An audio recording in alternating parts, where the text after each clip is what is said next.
Every year, WWE has a huge list of releases, but I want to say this may be the most shocking list to date.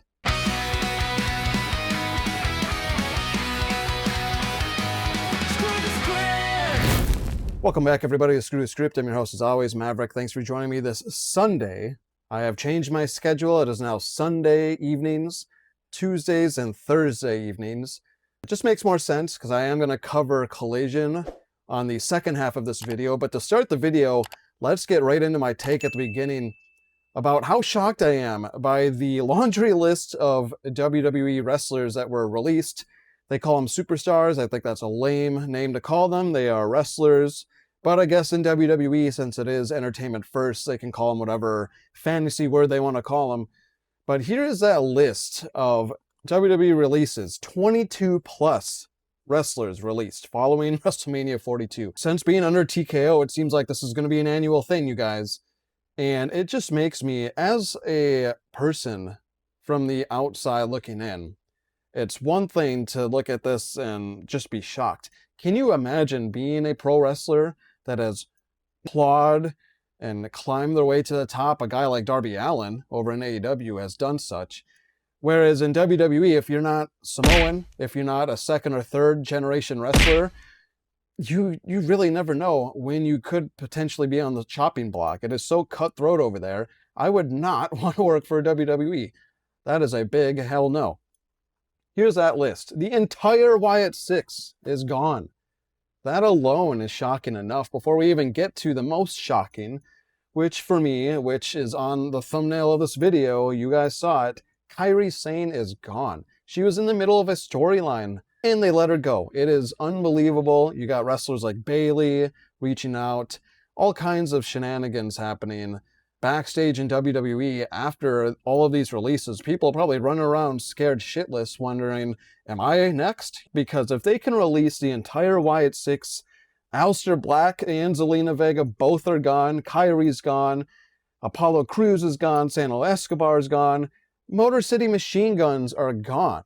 What a waste of time going to WWE. They should have went to AEW. I'm looking at this list and there are three names, one a tag team that I would love to see in AEW. Motor City Machine Guns, AEW. Kairi Sane, AEW. And Santos Escobar, I think if he went to AEW, he would be a great pairing with Andrade, maybe, and Rush. The three of them could win trios titles as some Hispanic faction. That's just an idea off the top of my head. Motor City Machine Guns could have dream matches with the Young Bucks in AEW, FTR, you name it. Great tag team matches they could have. I don't want Aleister Black and Zelina Vega. Aleister Black, the rumor was that he didn't want to eat pins in AEW, so he kind of left AEW on a sour note, and a lot of AEW wrestlers have actually come forward. MJF, for one, Sean Dean as well, have come forward saying, no, they don't want him.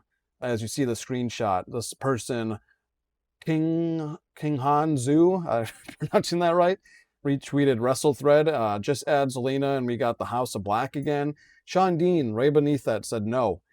Platinum Max Caster, we don't want him. MJF retweeted that. It's apparent that something happened backstage with Aleister Black, who was Malachi Black in AEW. So don't want that drama. Going back to that interview that I believe it was Darby Allin had with Ariel last year or some point in 2025, I believe it was, where they mentioned cutting the cancer out of AEW. That's probably likely going towards guys like Aleister Black, guys like CM Punk, who honestly, it took a little while, but I think AEW is much better off without Punk, without Aleister Black, who was Malachi there. So don't bring them in. If I go back to that list, maybe you could bring in some of these lower card wrestlers. Zoe Stark, maybe. Alba Fire could be a good one. I think I've seen her name out there. Trill London, I kind of liked him. That's about it if I'm looking at these lists. So Eric Rowan, going back to the Wyatt Six, I don't think they need all of them. That's just too bloated of a roster if AEW brought all of them. But if they were to pick any of these guys, I would want Eric Rowan. And here's why. I would love if he went to AEW and they revived the Dark Order. Because I, for one, loved the Dark Order. You may not have liked them. I personally did when Brody Lee was still around. Rest in peace. It was fun. Their BTE segments were legendary when it came to comedy, and I liked seeing them on television weekly. Eric Rowan would be the perfect fit to bring back the Dark Order and be their new leader. I would love to see that. That is just an idea off the top of Maverick's head, though. A lot of call-ups happened for WWE because of these releases, Blake Monroe being one of them. We saw Ethan Page already. We saw Ricky Saints. Almost called him Ricky Starks. Ricky Saints is being called up to SmackDown as well. So they are making room, but not enough. That was over 22 wrestlers on that list that was released. And there's rumored to be more. I'm seeing reports that Bayley might be gone. I'm seeing reports that Shinsuke Nakamura might be on the chopping block as well. It's insane. I would not, for the life of me, want to work for WWE under TKO these days. And then you got them being silenced over in WWE by TKO. Jackie Redmond had a tweet, the hashtag "We Want Kyrie" is going everywhere. And she took it down. Probably not on her own volition. She was probably forced to take it down, maybe even threatened to be given like a warning for her own livelihood and her own job. Just unbelievably ridiculous, if you ask me. And then other WWE TK news to go over real quick that just has me falling further and further away from him, and that's why my channel has slowly become more and more about AEW stuff, as we're going to talk AEW here in a minute. Nick Khan says that they're always the underdog at WWE. You don't sign and bench talent. Look at this comment from somebody 17 hours ago at the time that I screen grabbed this. Especially now, after all of those wrestlers that they weren't using properly weekly got released. So Nick Khan looks like an idiot there. And then another report, Ari, his pay package as CEO of TKO Group jumps from $67 million in 2025 from 18. So a lot of the money that they're overcharging for their ticket prices for little to no wrestling is going to one guy. It's just making TKO and WWE look like greedy assholes. Enough of the bad now. Let's get on to AEW stuff. A lot of good happened in AEW this week. I've got my Maverick moment in a minute here that I'll talk about, which was actually a segment, not a part of a match. And I do have a DDT segment, but I'm actually introducing a second half, or second part, side of the coin, if you will, form of DDT, where I have the daily dumb takes, but today is a doubling down or doubled down take, a take that I agree with. So it's going to be kind of back and forth between the two. You'll see that in a minute. But first, let's talk about Collision. It was definitely Palooza. It was chaos, playoff Palooza. We saw FTR, we saw Statlander, Roosh and Adam Priest. Roosh getting a lot of love there with that win. Craziness with the Rascals and the Young Bucks versus the Death Riders and the Dogs. And the Dogs, yet again, pick up a win. You can tell that Tony Khan wants to push them. They just unfortunately had that setback with Gabe Kidd, but he should be returning shortly. Conglomeration defended successfully against the Don Callis family.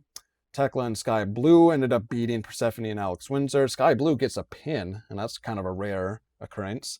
And then the Hurt Syndicate and Jericho actually lose to the Demand, which was shocking. Yet again, AEW shocking me, being unpredictable. I really thought that Jericho was going to win after bringing in the Hurt Syndicate, but they actually had Ricochet, of all people, pin Jericho. My Maverick moment, though, of the night is actually the segment that we saw with Moxley and Will Ospreay backstage. One of the best backstage segments in AEW in a while. And that's not discrediting their backstage segments, because I enjoy a lot of them. But this one, it just had an extra layer to it. It had this grittiness to it.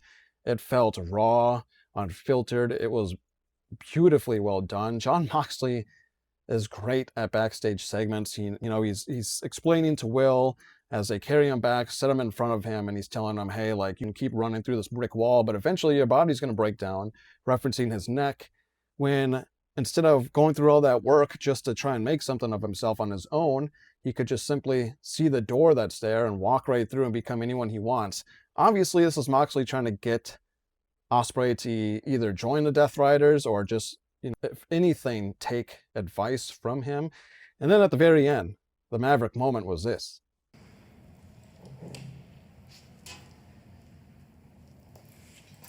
Yeah. Now. Go. Pretty crazy, big cliffhanger. What do you think Will Ospreay did? Do you think he hit Jon Moxley with that chair as he just laid flat for him, letting him have the choice to either hit him with the chair or take his advice? I think this was my favorite moment of Collision, and that is why it's my Maverick moment. Other AEW news. AEW is really filing a lot of trademarks lately. We got another one for a potential new event name, and it's Royal Redemption. So let me know down below what you think that's going to be. Do you think it's going to be a new pay-per-view name, or do you think it's going to be a new special like Dynamite Collision sort of combo event?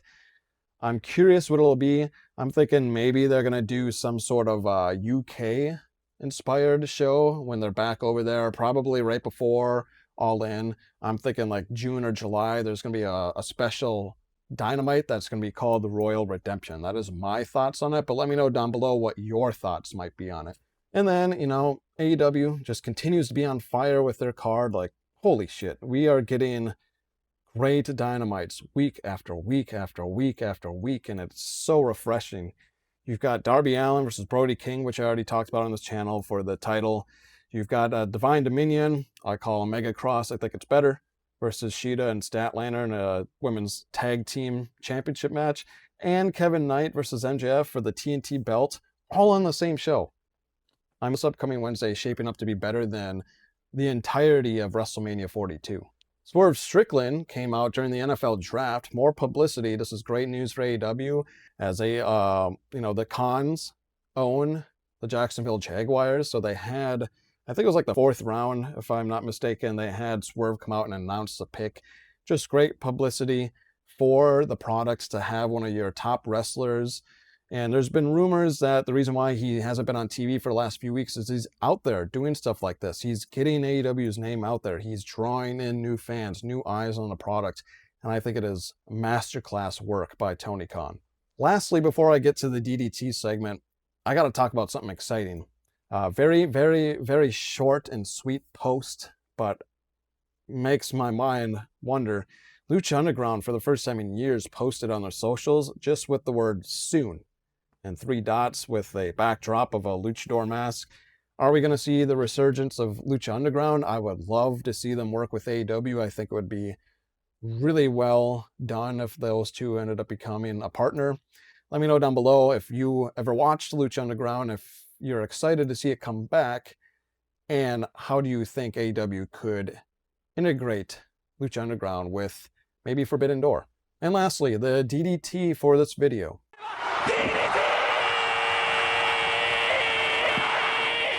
So like I said, it's going to be the double down take, a take that I actually really agree with rather than disagree with. This comes from Dominic, and he goes on to say, y'all clown Tony Khan and AEW nonstop, then expect him to fix WWE's mistakes by signing released talent and booking them properly because Triple H dropped the ball. I couldn't agree more. You're going to see with it the likes of the Motor City Machine Guns, Kairi Sane for 2 great examples. If they go over to AEW, all these WWE fans that loved Kairi Sane, and there are plenty because there's a lot of people voicing their harsh criticism towards WWE right now about letting her go, they're going to watch her in AEW. So it's hypocritical for them to attack AEW all the time and Tony Khan about their writing, their storylines, all kinds of shit that I don't agree with. But then turn around on that and be massive hypocrites and want Tony Khan to sign these wrestlers because so many get released annually by WWE. So for those reasons, Dominic, I agree with you. I'm doubling down on your take. That's all I had in this episode of Scooter Scripts. Let me know down below your thoughts on Collision. What was your favorite match? What was your favorite moment? What do you think about this mass exodus of WWE wrestlers? Quite the release. Are you as shocked as I am with some of those names? Let me know down in the comments. As always, this is Maverick with Scooter Script. Thanks for watching.